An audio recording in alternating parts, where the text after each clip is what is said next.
आणि मातांनो,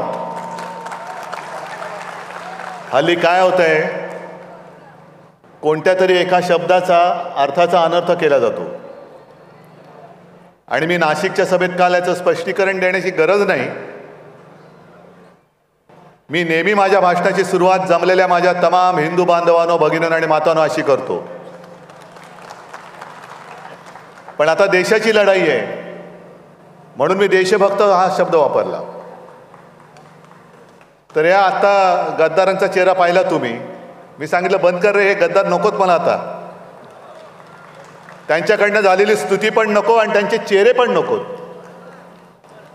मग यांनी सुरू केलं, हे बघा काँग्रेस बरोबर गेले आणि हिंदू शब्द बोलायला विसरून गेले.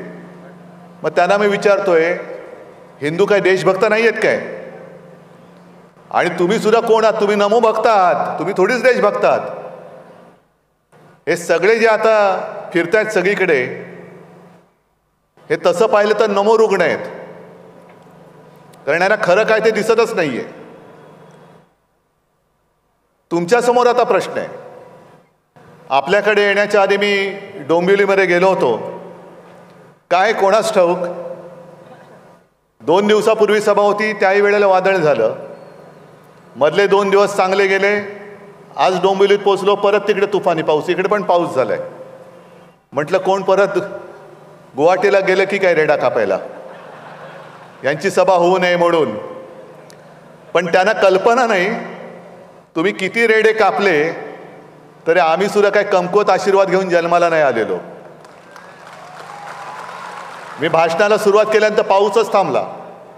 मग त्याने त्याच्या बाबाला फोन केला, अरे बाबा तू काय केलंस, पाऊस कसा थांबला?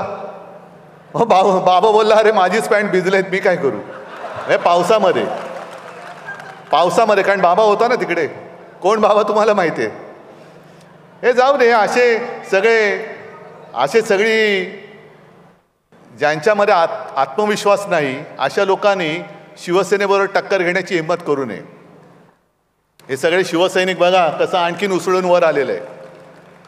हे सगळे गद्दार गेले, एका अर्थी बरं झालं, सगळी घाण गेली.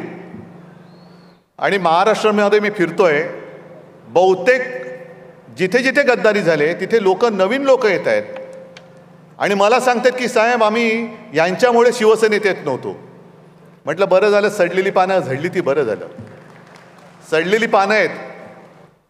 आणि मला राजन तुमचं जाहीर कौतुक करायचं आहे की तुमच्या वाटेला येतोस का विचारायला कोणी गेलं नाही. नाहीतर तुम्हाला सुद्धा खोक्यांची ऑफर झाली असती. याला निष्ठा म्हणतात, याला शिवसेना प्रमुखांचा आणि आनंद दिघेंचा शिवसैनिक म्हणतात. आनंद दिघेंची तुलना कोणी करू नये. आनंद दिघेंचं एक वेगळंच रूप होतं, त्यांचं काम वेगळं होतं. नुसतं फोटो पुरते दिघे साहेब आणि हिंदू हृदय सम्राट करून चालत नाही. म्हणजे आज जे त्यांचं चाललेलं आहे, नुसतं फोटो लावतायत. बाळासाहेबांच्या नावाने आता मोदींना मतं मागावी लागत आहेत. हे गद्दार जे चालले होते मला सांगत होते की उद्धवजी आपण मोदींचे फोटो लावून निवडून आलो. हे तुमचे उपमुख्यमंत्री सुद्धा, काय त्यांचं नाव, टरबूज. मी अक्षय कुमारना जाहीर विनंती करतोय की अक्षयजी तुम्ही जरा पुन्हा एकदा 4 जूनच्या आधी मोदीजींची मुलाखत घ्या, कारण 4 जून नंतर पंतप्रधान ते नसणार आहेत.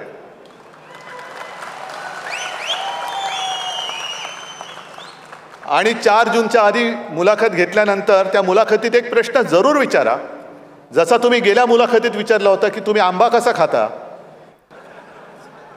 तसं त्यांना विचारायचं की तुम्ही टरबूज कसं खाता, कापून खाता की आणखीन कसा वेगळ्या प्रकारे खाता, जरा विचारा. कारण नंतर काय भाव नसणार आहे. आज तुम्ही माझ्या शेतकऱ्याच्या कांद्याला भाव देत नाहीत, मालाला भाव देत नाही, उद्या ही जनता तुम्हाला भाव देणार नाहीये, अजिबात देणार नाही. आणि आजच एक पत्रकाराने माझी मुलाखत घेतली. त्याने मला विचारलं काय होणार, किती जागा जिंकाल तुम्ही महाराष्ट्रात. म्हटलं 48च्या 48. आम्ही जुगारासारखे मटक्याचे आकडे नाही लावत किती येतील आणि कोणते येतील, आमच्या सगळ्याच्या सगळ्या येणार. त्याला असं कसं म्हटलं, आत्मविश्वास पाहिजे. जेव्हा एखादं युद्ध होतं त्या युद्धामध्ये तलवार हातामध्ये पाहिजे, मनगट घट्ट पाहिजेच, पण मनगटात तलवार येण्याच्या आधी मन घट्ट असायला पाहिजे. माझं मन घट्ट आहे म्हणून मी यांना गाडायला उभा आहे. मन पाहिजे घट्ट, नाहीतर उपयोग काय. तलवार दिले पण फिरवू का. आणि हे जे भेकड जनता पक्ष मी म्हणतो ते यांनाच म्हणतो. जितेंद्र, आता तुम्ही ती नोटीस फाडली, 4 तारखेनंतर बघा आपण यांनाच फाडून टाकू. आज मी ठाण्यामध्ये आलेलो आहे. हे ठाणं शिवसेनेचं आहे, माझ्या शिवसेनेचं हे ठाणं आहे. आणि असं काही नाही की मी आजच ठाण्यात आलोय. अगदी पहिली महापालिका, पहिली पालिका ही सुद्धा जेव्हा ठाणेकरांनी, म्हणजे मी ठाणेकरांचा ऋणी आहे आणि शिवसेना प्रमुखांनी सुद्धा तुम्हाला साष्टांग दंडवत घातला होता तेव्हा.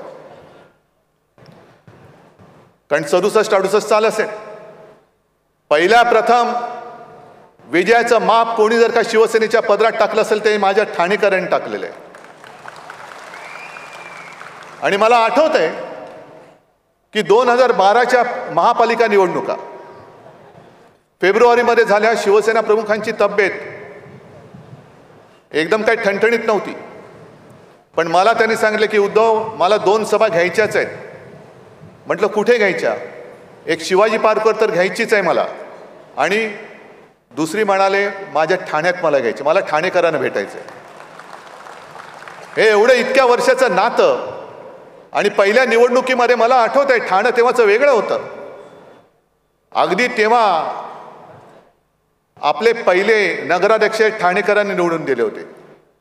मग सतीश प्रधान, मोदा जोशी, प्रकाश परांजपे सगळी मालिका आपल्याकडे होती. आणि मी माझ्या माबरोबर ठाणे आज शहर झाले, पण प्रचाराला बैलगाडीतून सुद्धा फिरलेलो आहे. तेव्हा यांना दाढी सुद्धा फुटली नसेल. अक्कलदाढ तर नव्हतीच तेव्हाही नाही आणि आत्ताही नाहीये. पण काय शेफारले. मला दुःख काय गोष्टीचं होतं की तुम्हाला मी काय दिलं नव्हतं. सगळं जे देता येणं शक्य होतं ते सगळं त्यानं दिलं होतं. आणि जितेंद्र साक्षीदार आहेत. जितेंद्र त्या मंत्रिमंडळात माझे सहकारी मंत्री होते. जितेंद्र, तुम्ही एकदा सांगा की त्यांचं काय कौतुक आपण करत होतो. सगळं दिलं होतं. एक तरी मुख्यमंत्री असा दाखवा की ज्याने नगरविकास खातं त्या कोणाला दुसऱ्याला दिलं होतं. मी दिलं होतं. नगरविकास खातं दिलं होतं. त्याच्या आधी MSRDCचं सगळं दिलं होतं. एवढी शेवटी त्यांची भूक वाढली, भस्म्यारोग झाला की त्यांना जे दिलं ते सुद्धा कमी पडायला लागलं. आणि मग जेव्हा माझं ऑपरेशन झालं होतं, खरं मी शिवसैनिकांवरती विसंबून आज सुद्धा तुमच्याच जोरावरती मी लढतोय, तुमच्याच जोरावरती. म्हणजे सगळ्यांना जो प्रश्न पडलेला आहे की अरे याचा पक्ष चोरला, आम्ही चिन्ह काढून घेतलं तरी हा उद्धव ठाकरे उभा कसं काय? कारण ते माझं ही ताकद कागदावरती आहे, खरी ताकद माझी समोर आहे. आणि जेव्हा शिवसेना सांभाळायला पाहिजे होती तेव्हा तुम्ही शिवसेना विकलीत, गद्दारी केलीत. नरेंद्र मोदी आणि अमित शहा, नरेंद्र मोदींचं काय झालं मला कळत नाहीये. कधी असं कधी तसं, कधी तसं कधी असं. आजच मला पत्रकारांनी दुसरा प्रश्न विचारला. TV9नीच ती एक त्यांची क्लिप दाखवली की उद्धव ठाकरे हे बाळासाहेबांचे वारसदार आहेत का? ते म्हणाले हो, त्यांचे ते पुत्र आहेत. मग नंतर म्हणतात नकली संतान, परत म्हणतात नकली सेना. मी कालही बोललो, परवाही बोललो, आजही बोलणार, उद्याही बोलणार. जो कोणी माझ्या शिवसेनेला नकली म्हणेल तो माणूस कोणी असला तरी तो बेअकली आहे. तो बेअकलीच माणूस म्हणायला पाहिजे.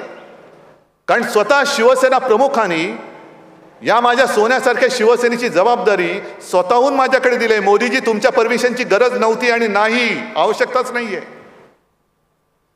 पण आज तुमचे जे काही चाललंय, बाळासाहेबांचे माझ्यावरती खूप उपकार आहेत. ते उपकार तुम्ही असे फेडता. तुमची ज्या वेळेला राजकीय क्षितिजावरती हिंदुस्थानच्या ओळख सुद्धा झालेली नव्हती, तेव्हा फक्त एकट्या आणि एकट्या हिंदू हृदय सम्राटांनी तुमची पाठराखण केली होती, ती विसरलात तुम्ही? नाही, तो त्यांचा खाजगी प्रश्न आहे. पण आज भाजपची जी हालत झाली, मला इकडे सुद्धा काही भारतीय जनता पक्षाचे अस्सल भारतीय जनता पक्षाचे कार्यकर्ते आले असतील किंवा चॅनलच्या माध्यमातून बघत असतील, त्यांना मला विचारायचे, तुम्हाला तरी हे मान्य आहे काय? RSSचे जे कार्यकर्ते आहेत त्यांना सुद्धा मला विचारायचे, कारण RSS एका वेगळ्या विचारधारेतनं निर्माण झालेले ते विचार तुम्हाला कोणाला आम्हाला पटोत न पटोत, पण स्वतः अविवाहित राहून वेळ प्रसंगी कुटुंबाकडे दुर्लक्ष करून, म्हणजे त्रिपुरामध्ये जे भाजपा जिंकला होता तेव्हा एक ते नाव समोर आलं होतं. त्यांना मी घरी बोलवून विचारलं की तुम्ही काय केलं? मला म्हणाले काय सांगायचं उद्धवजी, माझ्यावरती जबाबदारी दिली आणि आम्ही त्रिपुरामध्ये गेलो तेव्हा आम्ही भाजपवाले म्हटल्यानंतर लोक कुत्र्याच्या मागे लागावे तसे आमच्या मागे लागायचे, पळवून लावायचे. तरी देखील आम्ही पाय रोवून उभा राहिलो आणि आम्ही जिंकलो. मग त्या सगळ्यांना मला विचारायचंय की याजसाठी केला होता का अट्टहास?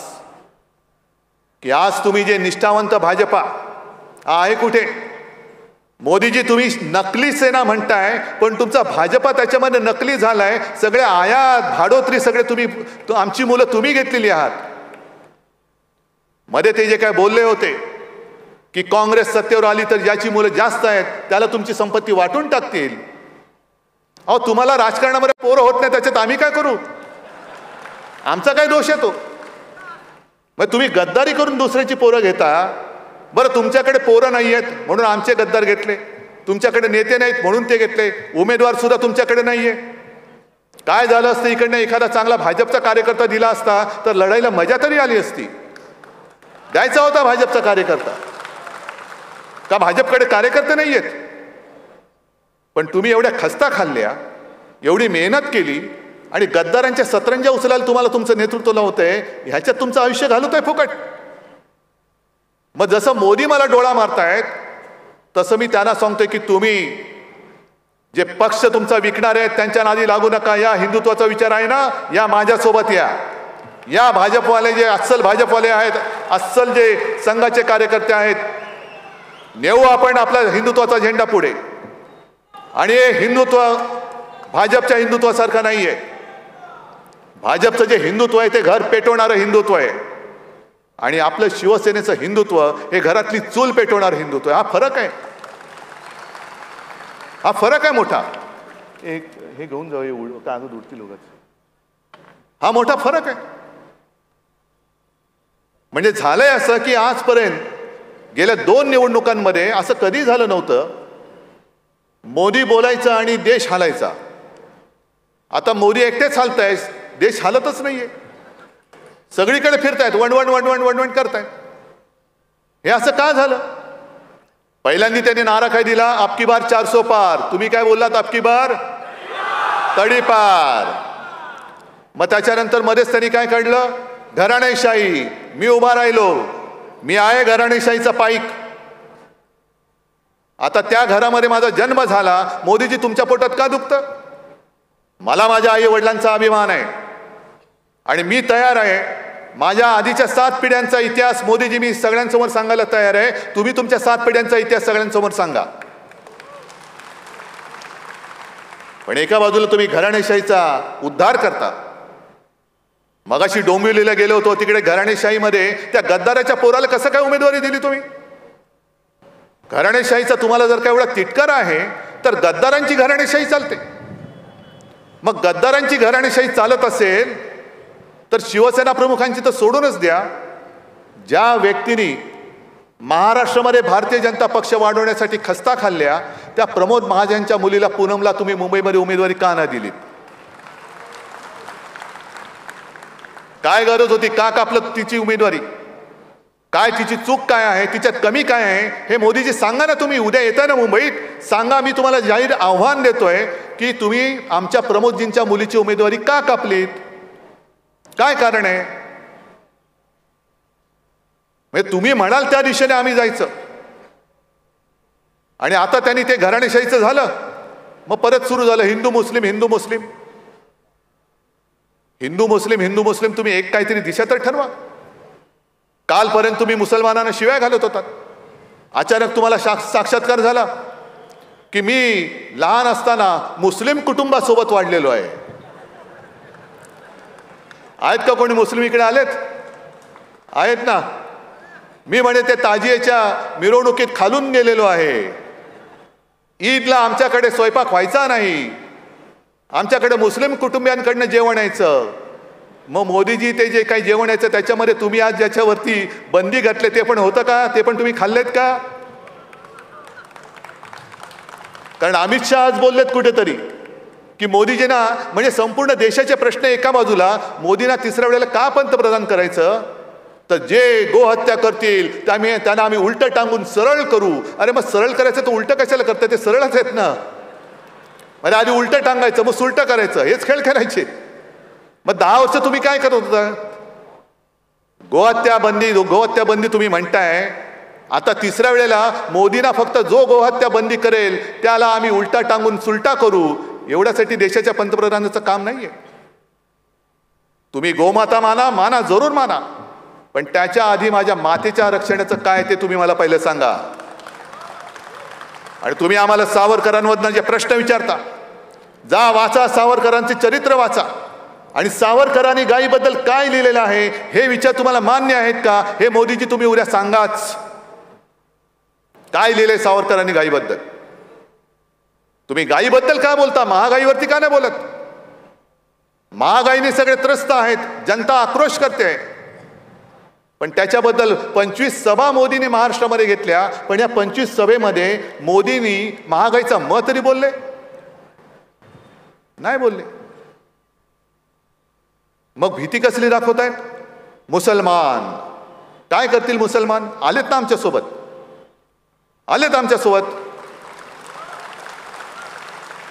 पण आता भाजपचं कसं झालेलं आहे की एखादं मूल जर रडायला लागलं तर त्याला भूक लागलेली असते म्हणून रडते. नाही, भूकेला अन्न नाही द्यायचं, त्याला भूताची भीती दाखवून झोपवायचं.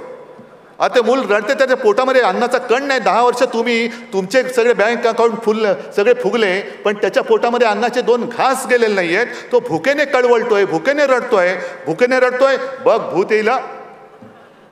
हे काय, कोणता हा देश आहे? कोणत्या देशात आपण राहतोय? साधी गोष्ट आहे. तरी बरं झालं तुषारजी तुम्ही आज आमच्या व्यासपीठावरती आला, मी तुमचं स्वागत करतोय. कारण मी जे बोलतोय तुमच्या समोर बोलतो, चूक असेल तर तुम्ही इथेच सांगा मी चूक बोलतोय. तुम्ही आज किती वर्ष महाराष्ट्रात राहतात मला माहिती नाहीये, पण जे मी बोलतोय तळमळीने, उद्या इंडिया आघाडीचं सरकार आल्यानंतर गुजरातचं जे हक्काचं असेल ते आम्ही देऊच. गुजरातबद्दल माझ्या मनात आकस नाही, गुजरात सुद्धा माझाच आहे. पण मोदीजी, तुम्ही माझ्या महाराष्ट्राच्या तोंडातला घास काढून जो गुजरातला देताय तो मी कदापि सहन करणार नाही, हे मी तुम्हाला जाहीर सभेत सांगतोय. कदापि नाही. सगळे तुम्ही माझ्या महाराष्ट्राची हक्काची रोजी रोटी तुम्ही गुजरातला घेऊन जाताय. काय महाराष्ट्राने पाप काय केले? आणि हा आम्ही प्रश्न विचारल्यानंतर, हा मुद्दा घेतल्यानंतर त्या मुद्द्याला उत्तर नाहीये. मग फडणवीस काय म्हणतात? गुजरात काय पाकिस्तानात आहे काय? मग देवेंद्रजी, माझा महाराष्ट्र काय अफगाणिस्तानात आहे? हा, गुजरात पाकिस्तानमध्ये नाही मला माहिती आहे, पण महाराष्ट्राने काय तुमचं घोडं मारलंय? तुमचं घोडं आम्ही अडवलंय. तुमचं वारू जे उधळलं होतं 400 पार, तो घोडा नव्हताच, ते खेचर होतं, ते आम्ही अडवलं. Go back. जा, महाराष्ट्रातनं जसे उद्योगधंदे नेले ना, हे खेचर सुद्धा घेऊन जा. आमची नेलेच आहेत ना 40 जण, ते सुद्धा घेऊन जा सुरतेला. हे सुद्धा घेऊन जा घेऊन. सगळं गुजरातला. आणि गुजरात आणि संपूर्ण देशामध्ये मोदीजी तुम्ही भिंत उभी करताय. ही भिंत हे पंतप्रधानाचं काम नाहीये. तुम्ही देशाचे पंतप्रधान आहात. आज शरम एका गोष्टीची वाटते की काल माझी सुद्धा सभा नाशिकला होती, दुसऱ्या बाजूला मोदींची सभा होती नाशिक जिल्ह्यात, आणि त्या जिल्ह्यामध्ये कांद्याचा प्रश्न बिकट आहे. गुजरातची कांदा निर्यात बंदी उठवून टाकली, पण महाराष्ट्राची कांदा निर्यात बंदी अजूनही तशीच आहे. थोडीफार इकडे तिकडे करतात, त्याच्यावरती टॅक्स लावतात. महाराष्ट्राचा कांदा उत्पादक तुमचा काय शत्रू आहे? पण त्या सभेत हे असंच काहीतरी हिंदू मुसलमान बोलायला लागल्यानंतर समोरनं शेतकऱ्यांनी घोषणा दिल्या कांद्यावरती बोला.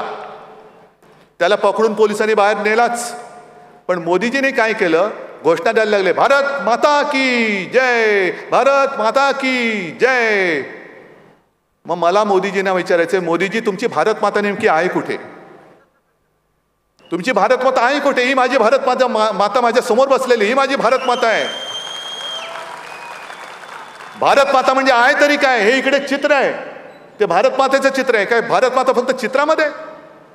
माझी भारत माता समोर जिवंत तुमच्याकडनं अपेक्षा करते, आक्रोश करते.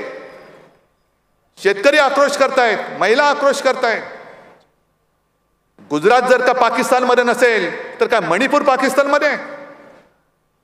मग तिथे ज्या काय महिलांच्या धिंड काढल्या गेल्या ती भारत माता नाहीये. नुसतं आपलं काहीतरी राष्ट्रीयत्वाचं प्रेम आणायचं. अहो मोदीजी, तुमचे सगळे जण हे स्वातंत्र्य लढत होते कुठे? आणि भारत मातेचं प्रेम तुम्ही आम्हाला शिकवता. आम्ही जनतेमध्ये जेव्हा जातो, एकतर हे जेव्हा फिरतात संपूर्ण लवाजमा असतो यांच्याबरोबर.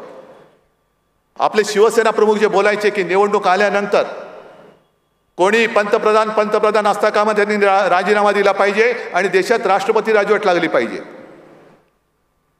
कारण तुम्ही पंतप्रधान म्हणून फिरणार, तुम्ही देशाचे पंतप्रधान तुमच्या पक्षाचा प्रचार करणार.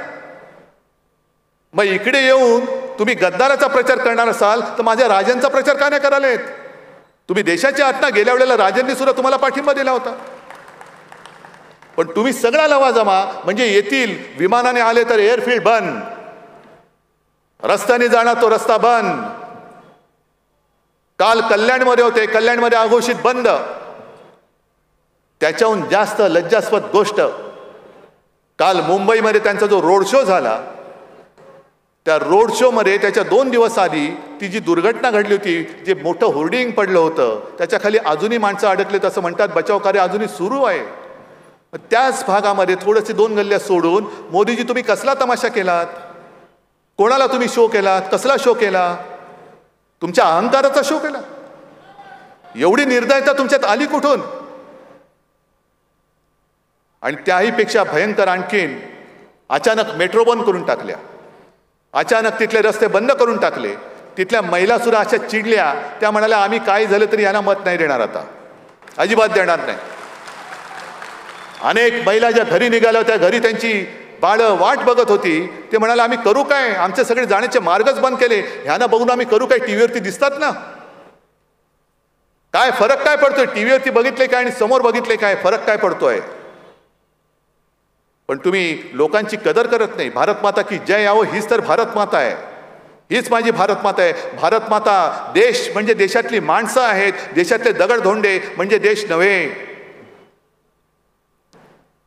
आणि जेव्हा जेव्हा तुम्ही महाराष्ट्रामध्ये येताय, एक तर रामाचा जप करता, कारण तुम्हाला पराभवाचं भूत समोर दिसायला लागलं. राम राम राम राम राम राम कधी करतात? भूताची भीती वाटली का माणूस रामाचा जप करतो.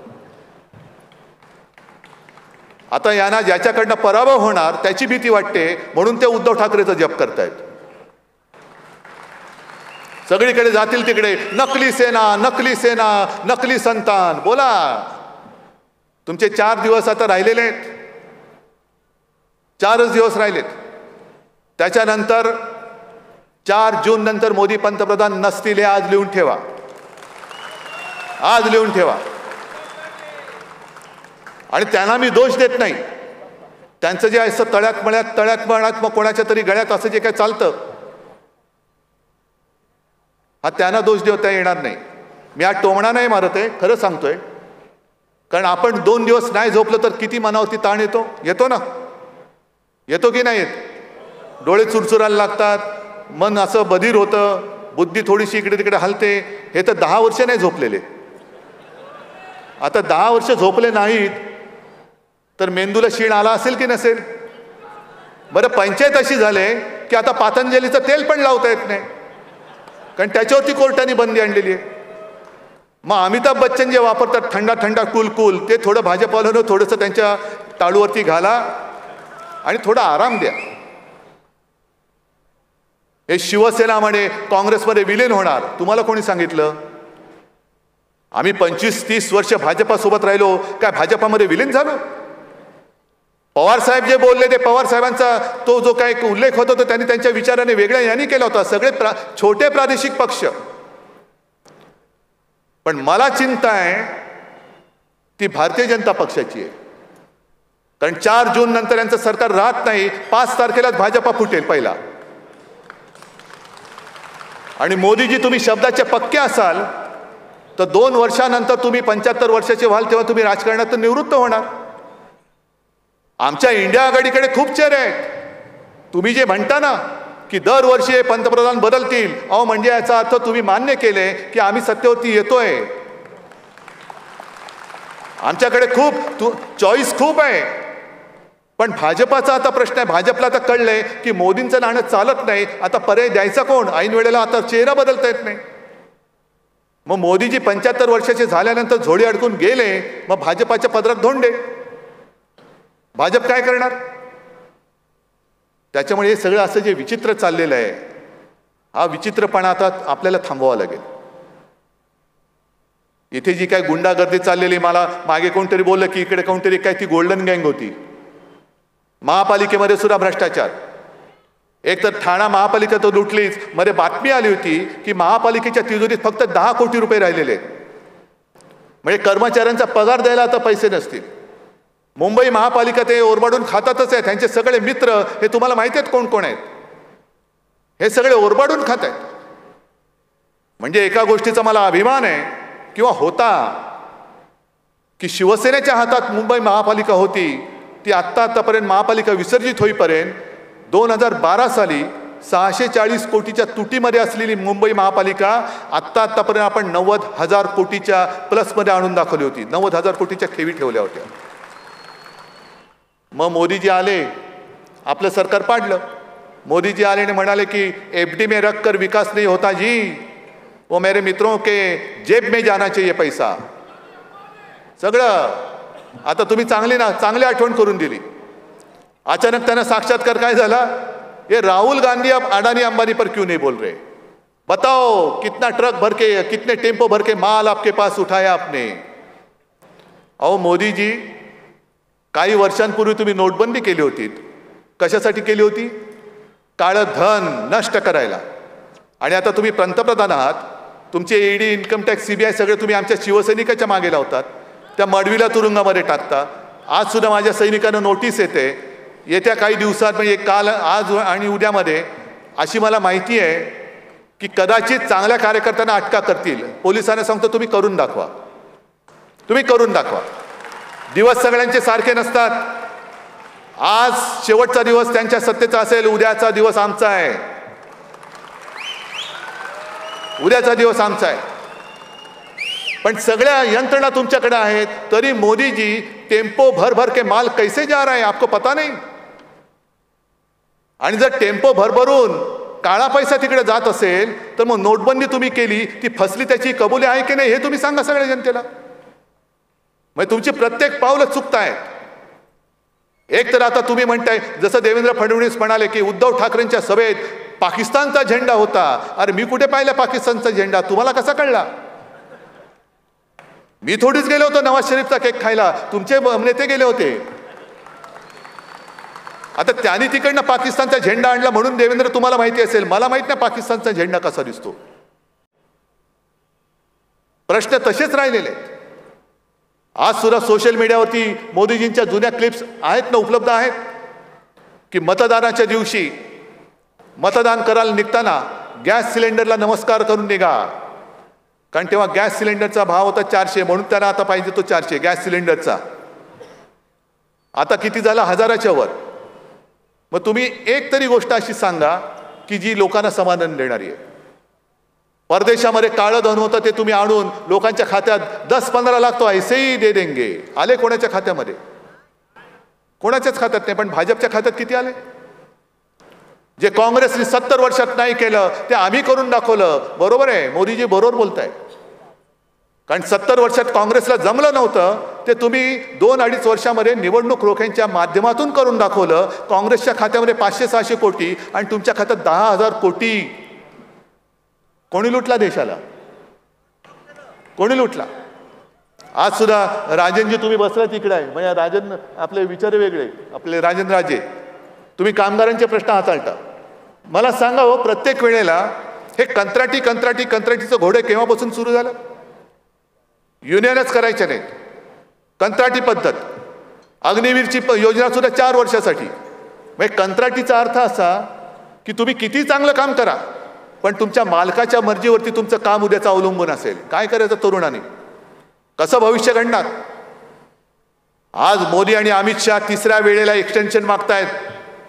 5 वर्षाचं तुम्हाला कॉन्ट्रॅक्ट दिलं होतं देश चालवायचं, आणखीन दयाबुद्धी म्हणून 10 वर्ष केलं, नाही चालू शकला देश. आता पुढची 5 वर्ष का मागताय? कंत्राटी पद्धतीने तुम्हाला दिलं होतं. या 4 तारखेला आम्ही हे कंत्राट रद्द करत आहोत.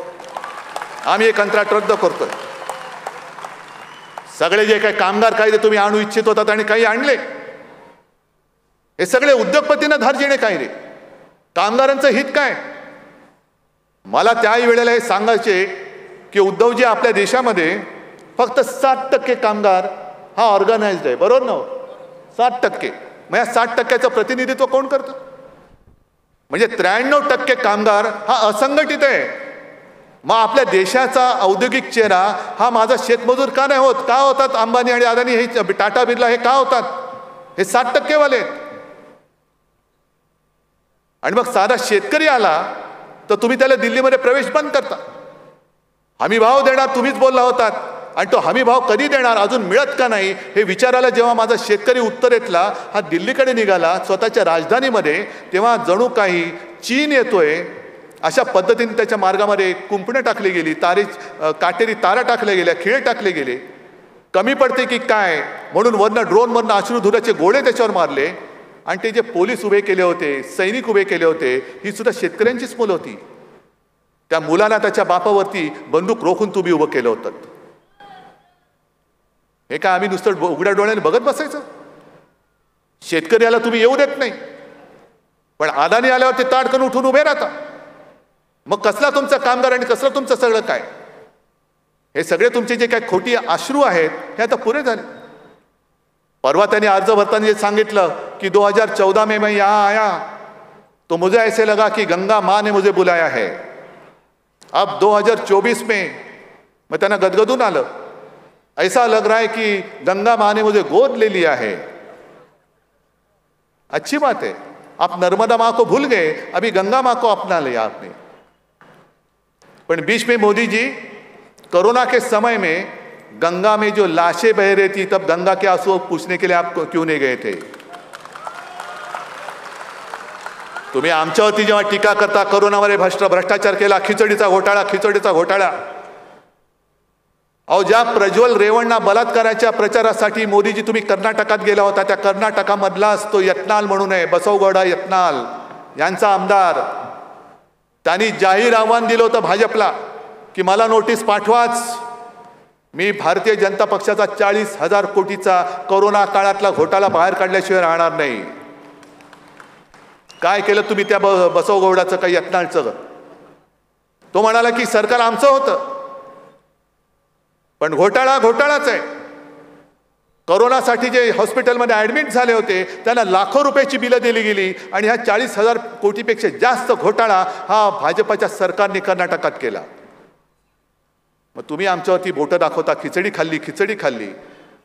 माझ्या महाराष्ट्रामध्ये सर्वांच्या सहकार्याने एकाही मृतदेहाची विटंबना आम्ही होऊ दिली नव्हती, हे मोदीजी लक्षात घ्या. तो राज कपूरचा पिक्चर होता ना, राम तेरी गंगा मैली, ते तुम्ही केलीत. गंगा मैली मोदीजी आपने की है. तुम्ही गंगेचा अपमान तुम्ही केलेला आहात, त्या मृतदेहाची विटंबना तुम्ही केलेली आहे. आणि लोकांना कशाला मग तुमच्या अर्ज भरताना गंगा जमुना या डोळ्यातनं काय येत आहेत? ही सगळी थापेबाजी आहे, हे सगळे जुमलेबाजी आहे. आणि म्हणून तुम्हाला सांगतो की आता देशाला एका व्यक्तीच्या हातामध्ये सरकार देणं आपल्याला परवडणार नाही. अहो, तुम्ही आम्हाला घराणेशाहीवरनं बोलता. आज बरं झालं सुप्रिया तू पण इकडे आहेस. मला सांगतात मला आदित्यला मुख्यमंत्री करायचंय, पवार साहेबांना सुप्रियाला मुख्यमंत्री करायचंय. अरे मुलांना आमच्या करायचं की नाही आमची माणसं ठरवतील ना. पण निदान आम्ही आमच्या जर लढत असलो तर निदान आम्ही आमच्या मुलांसाठी लढतोय. मोदीजी तुम्ही किती वेळा बोहल्यावरती चढताय? 14 वेळा मुंडावल्या, 19ला मुंडावल्या, पुन्हा एकदा मुंडावल्या, 29ला सुद्धा गुडघ्याला बाशिंग बांधून तयारच आहेत. मग द्या ना पुढच्या पिढीच्या हातामध्ये, कधी तुम्ही देश देणार आहात? मग ही जी काही एकाधिकारशाही आहे, या एकाधिकारशाहीला गाडून टाकण्यासाठी यावेळेला इंडिया आघाडीचं संमिश्र सरकार आपल्याला देशाला पाहिजे. केलं होतं ना, अटलजींनी सुद्धा चांगलं काम केलं होतं. तेव्हाही सगळे ममता जयललिता सगळे सोबत होते. आता सुद्धा सगळे आम्ही एकत्र आलेलो आहोत आणि उत्तम काम नरसिंहरावांनी पण केलं होतं, मनमोहनजींनी पण केलेलं, अटलजींनी पण केलेलं. ही सगळी सरकारं संमिश्र सरकार होती. पण जेव्हापासून हुकुमशाहीसारखी वाटचाल तुमची सुरू झाली, तेव्हा आता आम्हाला डोळे उघडून तुम्हाला हटवण्याखेरीज दुसरा पर्याय राहणार नाहीये. आणि म्हणून शेवटी एकच विनंती आहे, जी आता लढाई होणार आहे ते गद्दार आणि निष्ठावंतामध्ये होणार आहे. शिवसेना ही आपलीच आहे, राजन पण आपलाच आहे, फक्त निशाणी बदललेली आहे. निशाणी काय आहे? ठाणेकर मशाल हातात घेऊन गद्दारी जाणणार आहेत, गद्दारीची पाळं मुळं इकडनं उकरून टाकणार आहेत. मग फक्त हात वर करून एकदाच फक्त आपला जय भवानी जय शिवाजी बोला. जय भवानी जय शिवाजी, जय हिंद, जय महाराष्ट्र.